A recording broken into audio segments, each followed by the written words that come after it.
اعوذ باللہ من الشیطان الرجیم، بسم اللہ الرحمن الرحیم۔ بہت ہی پیارے مسلمان بھائیوں بہنوں، السلام علیکم ورحمۃ اللہ وبرکاتہ۔ آج کل فصل کا زمانہ ہے۔ کچھ دوستوں نے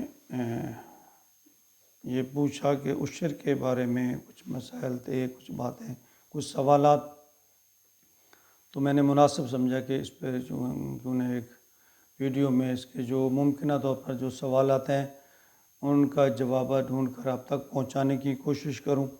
تو سب سے پہلے تو یہ ہے کہ حدیث مبارکہ بخاری شریف 1483 نمبر پہ نبی اکرم صلی اللہ علیہ وآلہ وسلم کا فرمان ہے کہ آپ نے فرمایا، میں حدیث کا خلاصہ بیان کر رہا ہوں، آپ نے فرمایا کہ جو زمین بارش یا قدرتی چشمے کی وجہ سے سیراب ہو رہی ہو یا خود بخود اس میں نمی ہو، سیراب ہو رہی ہو، تو اس کی پیداوار سے آپ نے 10واں حصہ، اور ایسی زمین جس کو آپ اپنی طور پر محنت سے، کنویں سے، نہر سے یا ٹیوب ویل سے سیراب کریں، تو ایسی زمین کے لیے فصل میں سے 20واں حصہ دینا ہوگا۔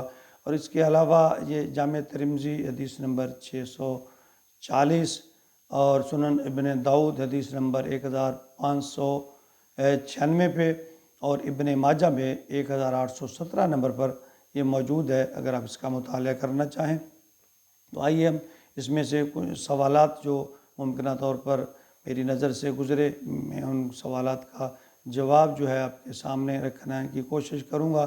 پہلا تو یہ ہے کہ کس زمین سے اور کتنا عشر ادا کرنا ہے۔ تو جیسا کہ پہلے میں نے حدیث مبارکہ بیان کی ہے کہ زمین دو طرح کی ہوتی ہے، ایک ویرانی زمین ہے یا بیرونی زمین ہے، جسے ہم اس پر کوئی محنت نہیں کرتے، صرف اس میں بیج ڈال دیتے ہیں اور اللہ رب العزت اپنی رحمت و بارش سے وہ فصل پیدا ہو جاتی ہے، بن جاتی ہے اور ہم کاٹ لیتے ہیں۔ تو اس میں سے ہم 10واں حصہ دیں گے۔ اور دوسری طرح کی زمین جس کو ہم محنت مشقت کر کے، جس کو پانی لگاتے ہیں، کھاد سپرے وغیرہ ساری محنت کرتے ہیں، تو ایسی زمین میں سے 20واں حصہ جو ہے عشر کا وہ ادا کریں گے۔ دوسرا سوال ہے کہ ایسی زمین جس میں بارشیں بھی ہوں قدرتی طور پر اور اس میں پانی خود بھی لگایا جائے، دونوں چیزیں ہوں، تو اس کا پھر کیا ہوگا؟ تو اس میں ہم نے یہ دیکھنا ہے کہ اگر جس چیز کی کثرت ہے، اگر تو اس کا زیادہ انحصار بارشوں پر ہے تو ہم اس کو بیرونی زمین یا 10ویں حصے میں لیں گے۔ اگر اس کا زیادہ انحصار پانی وغیرہ پاشی جو ہے ذمہ دار کہ اس کا انحصار زیادہ محنت پر ہے، تو اس کو ہم 20واں حصہ اس کا جو کریں گے۔ اگلا جو سوال ہے کہ کتنی مقدار جو ہے عشر کی، یعنی فصل کی کتنی مقدار ہو جائے، کس قدر فصل ہو جائے، کتنی ہو جائے تو اس پر عشر واجب ہوتا ہے۔ تو اس کے لیے سن لیجئے کہ زکوٰۃ اور عشر میں فرق ہے۔ زکوٰۃ کے لیے ایک نصاب مقرر ہے، جبکہ عشر کے لیے کوئی نصاب نہیں ہے۔ اگر آپ کی فصل 1 من بھی ہوئی ہے، 10 کلو جتنی بھی ہوئی ہے، اس میں سے آپ عشر نکالیں گے۔ وہ چند من ہے، زیادہ ہے، کم ہے، تھوڑی ہے، سال میں 1 مرتبہ فصل آپ نے اٹھائی ہے، 2 مرتبہ اٹھائی ہے، 4 مرتبہ اٹھائی ہے، جتنی دفعہ آپ کوئی بھی فصل، سبزی، کوئی بھی پیداوار اٹھائیں گے، اس کے اوپر آپ نے عشر ادا کرنا ہے۔ اور اس پر پھر یہ ہے کہ ٹائم گزارنا، یعنی اس میں زکوٰۃ میں ہے کہ 1 سال کی مدت کے بعد جو ہے وہ آپ زکوٰۃ واجب ہوتی ہے، جبکہ عشر میں ایسا نہیں ہے۔ جو ہی آپ فصل اٹھائیں تو بہتر ہوگا آپ عشر کا جو یہ ذمہ داری ہے اس کو اتار دیں۔ ہاں البتہ اگر اس میں تھوڑی بہت دیر سویر ہو کر اب تھوڑا تھوڑا کسی کو دینا چاہتے ہیں تو اس میں بھی کوئی قباحت نہیں ہے۔ تو اگلا جو سوال ہے کہ کیا ہم فصل پر ہونے والے جو اخراجات ہیں، بیج، پانی، ہل، سپرے وغیرہ، کیا یہ خرچ نکال کر عشر دیں گے یا اس کا کیا معاملہ ہے؟ تو اس بارے میں عرض کیا ہے کہ جیسے کہ نبی اکرم صلی اللہ علیہ وسلم کی حدیث سے واضح ہے کہ اگر آپ نے محنت کی ہے تو اللہ رب العزت نے اس میں 10ویں کی بجائے 20واں حصہ دینے کی رعایت تو دے دی۔ یہ رعایت بہت کافی ہے، یعنی اگر آپ نے خود محنت کی ہے تو پھر اس میں سے آپ 20واں حصہ دیں گے. اگر صرف آپ اللہ کی رحمت کے سارے سب کچھ ہو گیا تو پھر 10واں ہے. اس میں آپ کوئی خرچہ، کسی قسم کا کوئی خرچہ منہا نہیں کریں گے، نہیں نکالیں گے. اگلا سوال ہے کہ اگر اس میں آپ نے بیج وغیرہ کو ادھار لیا، کوئی اس طرح کا قرض ہے، یعنی فصل کی مد سے آپ کو کوئی اس طرح پانی کا ادھار ہے، کیا اس کو خرچ میں سے نکالنا ہے؟ کہتے ہیں نہیں، وہ چونکہ خرچہ فصل پہ ہوا ہے اور اس میں آپ کو 10% کی رعایت آلریڈی مل چکی ہے، تو آپ اس کو پورے کا پورا جتنی آپ نے فصل اٹھائی ہے، آپ کی گندم جتنی، آپ کی چنے، دوسری فصلیں جتنی اناج نکلا ہے، اس کا آپ نے 20واں حصہ دینا ہے. اگلا سوال ہے کہ زمین اگر ٹھیکے پر دی گئی ہے، تو ہم جس طرح عام رواج ہے کہ ایک مخصوص رقم جو ہے رکھ لی جاتی ہے سالانہ کے طور پر کہ اتنے ٹھیکے پہ زمین دے دی گئی، تو اس کا عشر کون ادا کرے گا؟ تو اس کے لیے جو فصل اٹھائے گا وہ اس کا عشر ادا کرے گا، یعنی جو ٹھیکے دار ہے وہ اس کا عشر ادا کرے گا.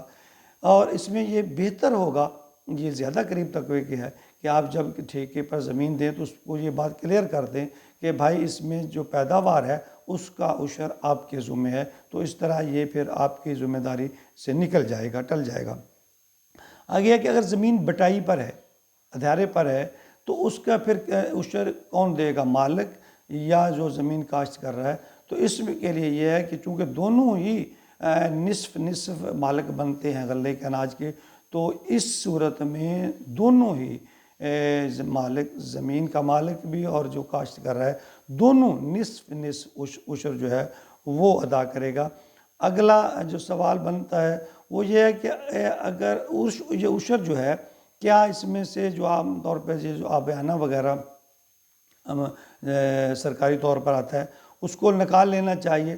ہرگز نہیں. یہ ہمارے چونکہ وقتی تقاضا ہے، یہ کم بھی ہو سکتا ہے، زیادہ بھی ہو سکتا ہے، اس میں ہم وہ نہیں نکالیں گے، بلکہ ہم جتنی فصل اٹھا رہے ہیں، یہ اخراجات میں آ جائے گا بیانہ بھی، جتنی ہم فصل اٹھا رہے ہیں اس فصل کے مطابق ہی ہم اس کا 10واں یا 20واں حصہ عشر کے طور پر نکالیں گے. اگلا سوال ہے کہ اگر کسی کو عشر دیا جا رہا ہے تو کیا اس کو بتانا ضروری ہے؟ ہرگز نہیں. کسی کی عزت نفس کو مجروح کرنا کوئی ضروری نہیں ہے. آپ اس کو امداد کے طور پر دے دیں. ظاہر کرنا کہ یہ عشر ہے یہ بھی ضروری نہیں ہے. اگلا سوال ہے کہ اگر آپ نے اس پہ کوئی زمین ہے، اس کو کاشت کر رہے ہیں، آپ نے اس پہ ایک ملازم رکھا ہوا ہے، کیا اس ملازم کی تنخواہ آپ عشر سے دے سکتے ہیں؟ یہ بھی ہرگز نہیں ہے. آپ اس کو تنخواہ اپنی ذاتی مد سے دیں گے. البتہ اگر وہ مستحق ہے، غریب ہے، تو آپ عشر سے اس کی اضافی مدد کر سکتے ہیں. یہ نہیں ہے کہ آپ عشر کے پیسوں میں سے اس کو تنخواہ کو ادا کریں. تنخواہ آپ نے اپنی جیب سے ادا کرنی ہے. البتہ آپ اگر وہ مستحق ہے، غریب ہے، تو اس کا کچھ حصہ عشر کا جتنا آپ مناسب سمجھیں اس کی امداد کے طور پر، مدد کے طور پر آپ اسے دے سکتے ہیں. بہت پیارے مسلمان بھائیوں اور بہنوں، آپ حالات دیکھ رہے ہیں کہ فصل سر پہ ہے اور اللہ رب العزت یہ موسم کی جو صورتحال ہے، میرے خیال میں یہ سب سے اہم اب سوچنے کا ہمارے لمحہ فکریہ ہے کہ اللہ رب العزت ہمارے ساتھ ایسا سلوک کیوں ہو رہا ہے اللہ کی طرف سے. یہ اللہ کی طرف سے سلوک نہیں ہو رہا ہے، بلکہ ہم اپنے اوپر ظلم کر رہے ہیں. کہ اللہ رب العزت نے فرمایا، پیارے نبی کا فرمان ہے کہ آپ نے عشر دینا ہے. آپ بڑی ایمانداری سے مجھے بتائیں، اور میں معذرت کے ساتھ آپ سے ایک سوال کر رہا ہوں کہ ہمارے معاشرے میں کتنے فیصد لوگ عشر دیتے ہیں؟ میرے خیال میں، چلو میں اس کا اندازہ نہیں لگاتا، یہ میں آپ پہ چھوڑتا ہوں.